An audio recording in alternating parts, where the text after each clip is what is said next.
Nako po, ito ng balita mga kababayan, magugulat kayo. Auntie Claire, nanggigil, na trigger po ng reporter. Naitanong kasi ng reporter mga kababayan, di ko alam kung si Eden Santos ito or yung sa si Katrina Halili ba ito or basta ABS-CBN reporter ito na bakit si BBM ang bilis tumanda na tila stress at hinang-hina pati sa pagsasalita na tila mas matanda pa kay PRRD. Ito kasi nasa comment nakikita ko Hala, biglang tanda ni BBM, ba't tila nang hihina na, weakest na, parang nanlalata, bakit kaya? Mga kababayan, yun yung mga nasa comment. So, itong tinanong ng reporter, bakit nang hihina si BBM? Parang pagod na pagod. Wala namang ginagawa. Mga kababayan, yun yung mga tanong.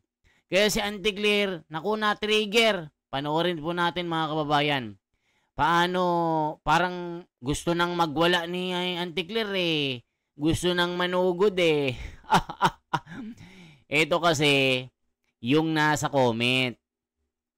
At nakita natin na post sa FB. So, totoo kaya yon? Ito po, panoorin nyo ng buong buo yung video para hindi kayo ma-fake news. Panoorin nyo muna kasi. Yan kasi comment ng comment, hindi naman nanonood ng buo. So, ito na Auntie Claire, nagwala. Totoo kaya na nagwala ito? Na-trigger. Dahil nga tinanong bakit nanghihina si BBM at bakit weakest na ito. Naku, ito na ang panggigigil ng Auntie Claire. Panoorin natin sabay-sabay. Good afternoon. Ma'am, with the calls for the president to step down and be held accountable, not just from the camp of the Dutertes, but from progressive groups as well, there are sentiments that the president is at his weakest right now. Your thoughts on that po? At his weakest? Ito ba bang panahon na to? Na siya po ang nagpaimbestiga? Hanggang ngayon po, maraming ginagawang aksyon para mapanagot ang dapat na mapanagot. Ang dami na po na napaaresto, marami na po rin na kinasuhan, marami na po na naibalik na pondo. Ito ba yung weakest na masasabi natin? Meron na pong kilala, mga ma-influensyang tao na ngayon ay nakakulong na. Yan pa po ba ang sinasabi natin at his weakest? O yan mga kababayan, na trigger. Kasi nasabi nga po, Marcos is at his weakest. Nanghihina, hinang-hina, na para bang tumanda na. Sobrang tanda na ang muka. Parang biglang nanlalata at biglang parang inabutan na si Tatay Digong sa pagkatanda. Yun ang siya nasabi ng comment. Si Auntie Claire, galit na galit to. Nati-trigger Ito ba ang tinatawag nyong weakest? Ang dami nang napakulong. Ang dami nang ginawa. Hindi na nga nagpupunta sa beach ang Pangulo. Wala nang panahon magbakasyon.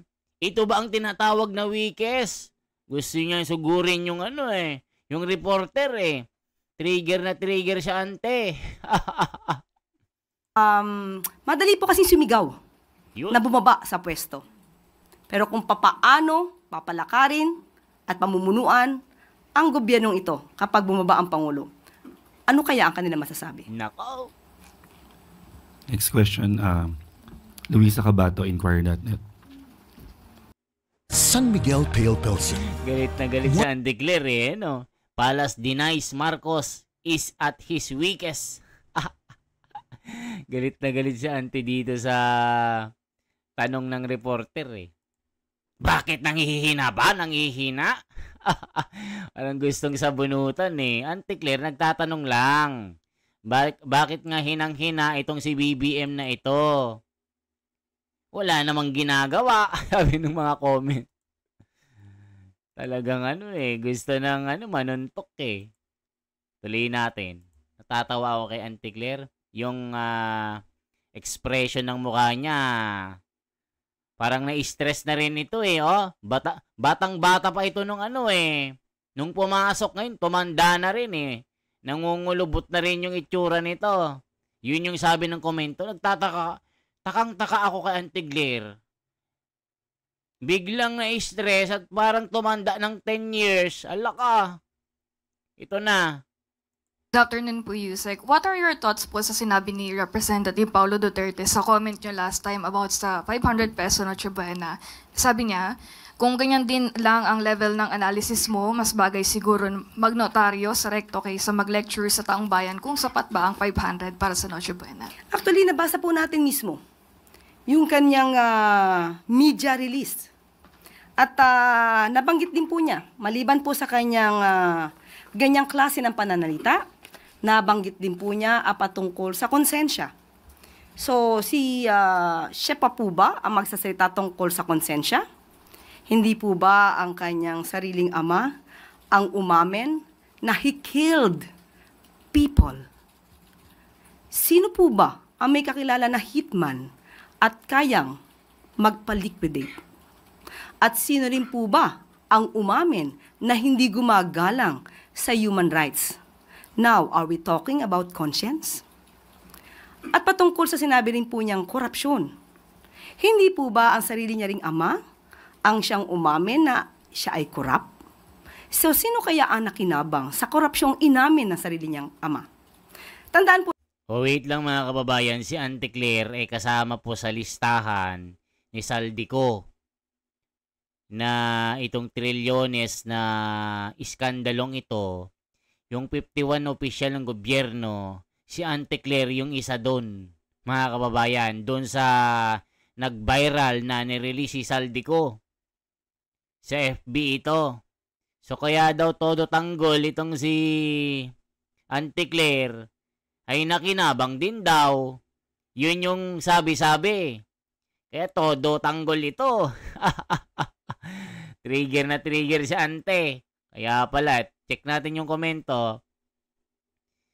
Kapag maliit na tao ang nahuling nagnakaw ng maliit na bagay, pinahuhuli sa pulis at sabay sabi ng pulis, sa presinto ka na, magpaliwanag.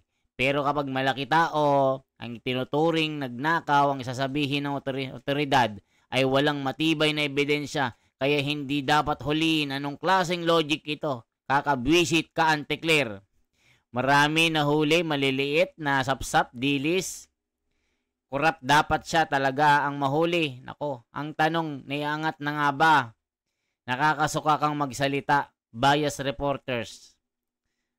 Parang balagtasan magsalita or overacting, walang hulog ang pinagsasasabi. Triggered na triggered, dala ka, Auntie Claire. Talagang kulang na lang sampalin yung reporter eh. Po natin, ang Pangulo. Ang nais ng Pangulo ay maiangat ang buhay ng bawat Pilipino. Maangat.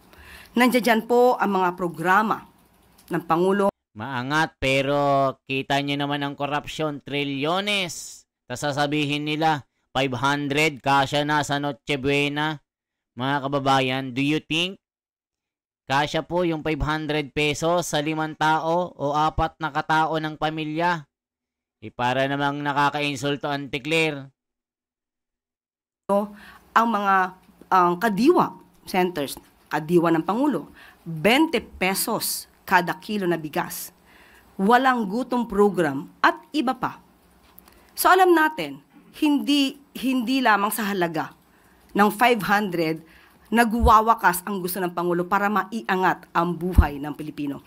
Ang pinag-uusapan lamang po sa 500 ay kung kaya. Kung kaya. Maski na po ang isang eksperto katulad po ni Steve Kua ng Philippine Amalgamated Supermarkets Association Incorporated ay nagsabi rin po at umayon sa DTI. Ang pinag-uusapan po dito ay kung kaya. Iba po ang usapin na dapat mas marangya, mas festive kapag pinag-usapan natin ang handaan pamasko. Ang pinag-usapan natin dito ay kung kaya. Yun lang po ang issue ng DTI at the time dahil ang DTI... Hindi nga kaya. Ang kulit mo naman, Auntie Claire eh. O bigyan kita 500. I-budget mo. Baka isampal sa'yo nung tendera yung ano mo. Yung 500 sa mukha mo, Auntie Claire. Pagtatawanan ka, para kang nangiinsulto eh. Kapareho mo yung taga DTI eh. Anong akala mo sa mga Pilipino?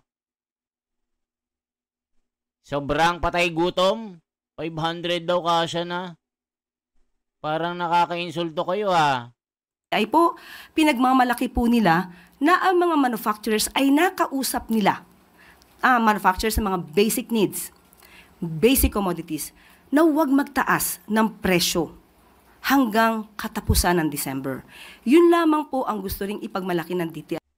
Alam niyo mga kababayan, kahit hindi sila magtaas ang presyo ng mga basic commodities, na mga pangunahing pangangailangan natin, sibuyas, bawang, leche flan, ice cream, adobo, lechon. Nako po, yung 500 mo, baka hanggang sibuyas na lang yung mabili.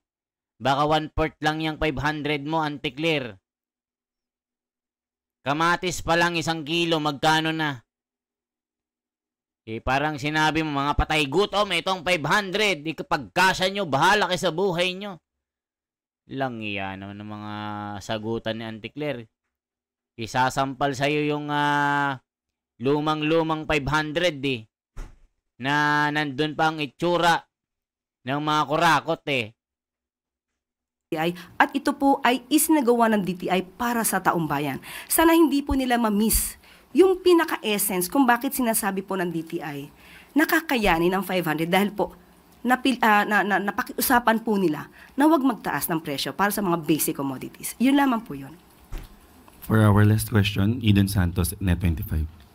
Mag-ready na sa Manginasal Family Fiesta!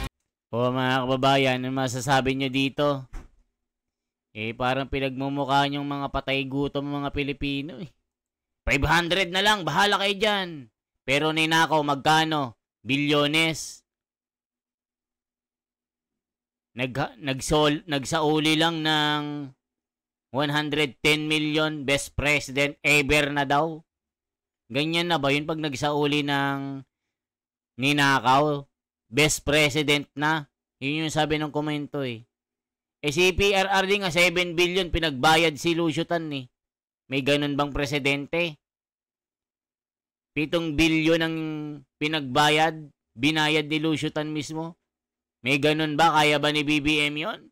Sabi ni Pedring ng Santa Maria, Bulacan. Yan nasabi ko O tuloy pa natin mga kababayan. Mainit talagang usapan na ito. Ginagawa nilang bobo ang mga Pilipino, ang taong bayan. Ginagawang patay gutom. Isipin nyo, bumagyo, binaha doon sa Cebu. Nagbenta ba naman ng 20 pesos sa bigas? Kung hindi ba naman kayo inutil nag-comment taga Cebu ako. Abay, akalain mo, nagbenta sila Auntie Claire ng 20 pesos sa bigas dito mga inutil. Imbes tumulong, binentahan pa. Nung klase Auntie Claire. Kaya kayo nababakbakan ng mga Pilipino Ginagawa niyong bobo mga Juan de la Cruz na ito. Good afternoon po, Yusek. Doon po sa pag-ban ng e-bikes and e-trikes, although nagbigay na po ng order ang Pangulo sa LTO na ipagpaliban po ito dahil dapat ngayong araw, December 1, ang simula po ng So yan po yung balita mga kababayan. So ano pa yung pwede nating ibalita sa inyo? Ito po, kampo ng ilang akusado na nindigang hindi ghost ang... Wow, galing Hindi daw ghost project. Aba... Talagang kapit to ko. Nanindigan ang kampo ng ilang akusado sa flood control scandal cases na hindi ghost project ang proyekto sa Oriental Mindoro. Kanina, muling humarap sa Sandigan Bayan ng ilang akusado para sa arraignment sa hiwalay nilang kaso. At para sa detalye, makibalita tayo kay Evan Alvarez live. Evan, paano nasabi ng depensa na hindi ghost project yung idinadawit sa kanila sa Oriental Mindoro? Ella, ayon sa depensa, hindi maituturing na ghost itong ininspeksyon na flood control project sa Nauhan Oriental Mindoro dahil itong proyekto na ito ay isang almost complete construction activity. Muling dinala sa Sandigan Bayan ang mga akusadong DPWH-4 officials mula sa kustodiya ng New Quezon City Jail at Camp Karingal. Sa pahayag na ibinigay ng kampo ng mga akusado na sina Altea, Santos, Serrano, Tamayo, Calvo, Abagon at Caico, nanindigan ang depensa na hindi ghost ang flood control road dike project sa Nauhan Oriental Mindoro na may budget na aabot sa 290 million pesos, kundi isang proyekto na malapit nang matapos. So yan mga kababayan, todo tanggi sila. Grabe ano? Todo tanggi mga kawatan. Sabi naman dito, panibagong impeachment complaint versus BP Sara niluluto. Naku po, pakinggan natin. Mga dilawan, pinklawan at mga bangagan nagsama-sama para buhayin ang impeachment ni BP Sara dito. Ito po, panoorin natin. Talagang sama-sama ni mga pinklawan. Parang dream team na ito yung ginagawa nila. Patuloy po nilang ginigiba si Sara dito. Ituloy po natin ang usapan. Ito po. Matindi po ito. May niluluto na raw na bagong impeachment complaint ang grupong bayan laban kay Vice President Sara Duterte. Inaasahang ihahain ito pagkatapos ng isang taong ban sa paghahain ng reklamo laban sa Vice Presidente sa February 5. Narito ang Express Report ni Marian Enriquez. Matatapos na ang one-year ban sa paghahain ng panibagong impeachment complaint laban kay Vice President Sara Duterte sa February 5. Kaya ang grupong bayan, pinaplano na ang paghahain ng panibagong impeachment complaint. Isa pa sa pinag-aaralan ng grupo ang naunang desisyon ng Korte Suprema sa pagpapatigil ng impeachment at pagdedeklara nito bilang unconstitutional. Hinihintay pa nila ang resulta ng apela nila sa desisyong ito ng SC. As you know, maraming dinagdag na mga condition ang Supreme Court. Medyo mas mahirap na ngayon mag-file ng impeachment. Most likely, magpa-file po tayo ng impeachment ulit. Kasi bitin yung nangyari, hindi natuloy sa trial. Noong December 2024, mga mambabatas mula sa Makabayan Block ang nag-endorso ng ikalawang impeachment complaint laban kay VP Sara. Isa lang ang naging basihan nila rito at yan ay ang betrayal of public trust dahil sa umano'y maling paglustay sa 612 million pesos na confidential funds ng OVP at DepEd. Mga kababayan, tignan nyo, napaka-vocal nila pagdating po sa usapan ng impeachment.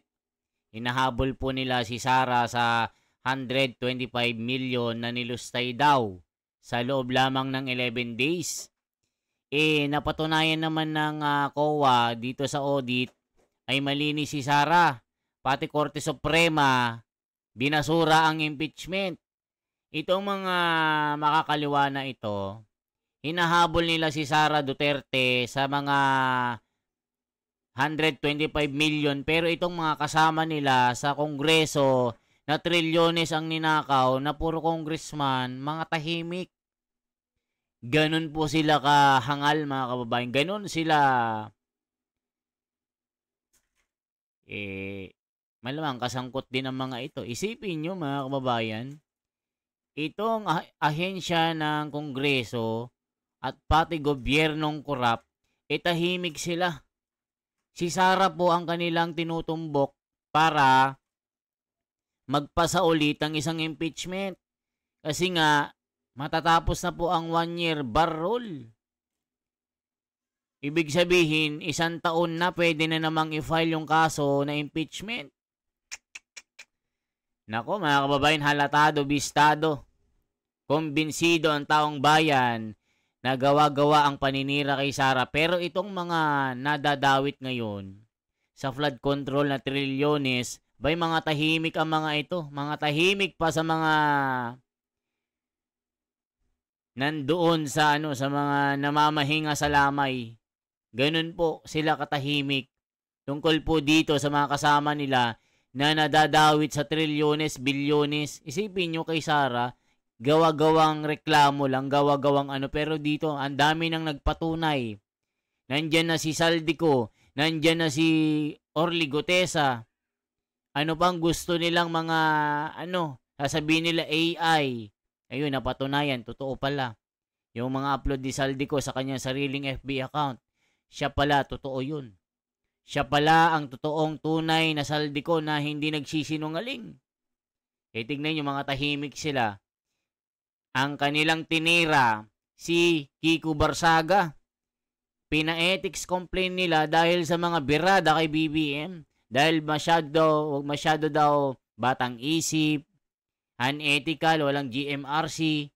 Sabi naman ng anak ni Marcoleta, bakit? Gusto nyo? Anong gusto nyo? Magnakaw na lang o magmiyaw? Isipin nyo, nagsasalita lang yung congressman. Pinatanggal ng kongreso. Pagka tuloy-tuloy daw, maaring ma-remove na daw siya sa pagiging congressman. Aba, ang gagaling, no? Samantalang yung mga binabanata ni Kiko Barsaga na talaga namang legit, na may mga basehan, abay todo takip sila. Kita nyo naman, mga kababayan ko. Diba? Tuloy pa natin. Pero sa ika-4 na impeachment complaint, 7 grounds ang inendorso ng 215 na kongresista. Yan ang ipinadala ng Kamara sa Senado. Bukod sa issue sa confidential funds, pinagbasehan din sa paghahain ang pagbabanta noon ni VP Sara kina Pangulong Bongbong Marcos, First Lady Liza Araneta Marcos at dating House Speaker Martin Romualdez. Wala pang bagong tugon dyan ang kampo ng Vice Presidente. Pero kanina, flinex ni VP Sara ang mga nagawa at ang aniyay good governance ng kanyang opisina. Ang OVP ay laging handa sa panahon ng krisis. Ang ating determinasyon na maglingkod ay sinasabayan ng dedikasyon sa good governance at operational excellence. Sa gitna ng problema ng bansa sa korupsyon, kasama raw ang bise na susugpo rito. Tuloy-tuloy daw ang kanilang trabaho. Mga kababayan, patuloy tayong lalaban sa kasakiman ng mga iilang mataas na opisyal ng ating pamahalaan. O nakita nyo, yan ang leader. Nagtatrabaho, hindi marketing. Hindi sabi-sabi umaaksyon. Itong mga ito kasi, gaya si Auntie Claire, puro marketing. Tignan nyo yung 5,500 flood control. Wala pala. Multo pala. Diba, mga kababayan? O ano pang gusto nyo? Ano pang gusto nyong ebidensya, sabi ni BP Sara? Ipagpapatuloy natin na labanan ang korupsyon. Huwag natin hayaan na manatili sila sa pwesto. Handa na agong maging pangulo anytime, anywhere. Sabi nyo. Anong masasabi nyo, mga kababayan? I-komento nyo inyong masasabi. Mag-react po kayo dyan. Ganyan din naman ang gustong mangyari ng palasyo, ang matuldukan ang korupsyon. Pero kahit pareho ng layunin, imposible raw na maging close sina VP Sara at Palace Press Officer Yusek Claire Castro. Uy, excuse me, hindi ko best friend. Hindi ko best friend si Claire Castro. Wala akong best friend na ganyan mag-isip. Totoo naman, admitted na hindi kami pwede maging best friends. Kasi hindi rin ganun ako mag-isip. At hindi rin po ako corrupt. Wala akong confidential funds. Anong nangyayari, Auntie Claire? O, tignan natin ha. Silipin natin ito. Bakit kasama ka sa listahan? I-check nga natin, Auntie Claire. I-check nga natin kung pang-ilan ka sa listahan ni listahan ni Napoles Tour. Check nga natin yung sinasabi mong hindi ka corrupt. O, i-check natin, mga kababayan ko. Ito yung sumabog po sa social media na si Auntie Claire ay kasama rin po dito. Di umano ha. Ito ay hindi natin alam kung kumpirmado ito. Auntie Claire. Yan, i-check po natin. Ito po, yung listahan na kasama si Auntie Claire. Ayan, sinasabi niya hindi siya corrupt. Pero bakit nandito sa listahan? Ayan, mga kababayan, pang-ilan si Auntie Claire, babasahin natin ha. Nandito rin yung mga matataas opisyal at lahat ng mga bumanat kay Kiko Barsaga. Ito, Montulfo, binabantayan ng taong bayan ang sumusunod ng mga mastermind ng mga kawatan sa trilyong piso na pera ng taong bayan. Number 1, Ferdinand Marcos Jr., Lisa Araneta Marcos, Sandro Marcos, Martin Romualdez, Yeda Marie Romualdez, Julian Romualdez Saldico, Boying at John Vic Rimulya, Lucas Bersamin, Claire Castro, no, ng number 10. Oh, mga kababayan, kung gusto ninyong isa-isahin ito, punta kayo sa Napoles Tour. Basahin ko na para sa inyo. Rayson Ontiveros, Tito Soto, Ping Lacson, kasama. Tito Soto at Lacson, Rapi Tulfo, Loren Ligarda, JJ Suarez, Dong Gonzales, Rods Gutierrez, Jude Asidre, Edwin Gadjola, Benny Abante, Terry Ridon, Ace Barbers, Dan Fernandez, Sia Alonto Adjong, Paulo Ortega, Antonio Trillanes, ayun yung parang asong ulol na putak ng putak. Akbayan Percy, Pensendanya, Kabataan, Partilis Renico, Teachers, Antonio Tino, ayun yung mga bumabanat kay Kiko. Gabriela, PL, Sara Elago, Laila De Lima, Janet Garin, Stephen Jan Paduano, Johnny Pimentel, Joel Chua, Alfredo Garbin Jr., Roland Valeriano, Lordan Suwan, Romeo Acop, Jefferson Kongkun, Romeo Browner, grabe kasama pa, Nicolas Torre III, Romel Marbil, Larry Gadon, Arlene Brosas, Raul Manuel, Anton Lagdameo, Manuel Bonuan, Gibo Chodoro, at iba pang mga congressman at personalidad na nakinabang sa korupsyon. Sila ang totoong destabilizers ng gobyerno at ang kanilang krimen ay economic sabotage, plunder at crime against humanity dahil sa massive corruption. Sa flood control funds na pumapatay ng daang-daang Pilipino. Kailangang mapakulong silang lahat asap. Kayo na ang magdagdag sa listahan. O yan. Ito yung mga sumabog sa sa social media na talagang sinasabi ni Auntie Claire, hindi ako corrupt, hindi ako ito. Balita mula sa Frontline. Tignan nyo, hindi daw siya corrupt. Tignan nyo po. Kasi hindi rin ganun ako mag-isip. At hindi rin po ako corrupt. Wala akong confidential funds. Mga kababayan, ano masasabi nyo? Yan ang sabi ng Auntie Claire. Yan ang sabi niya, hindi siya corrupt pero kasama siya sa listahan po. Okay?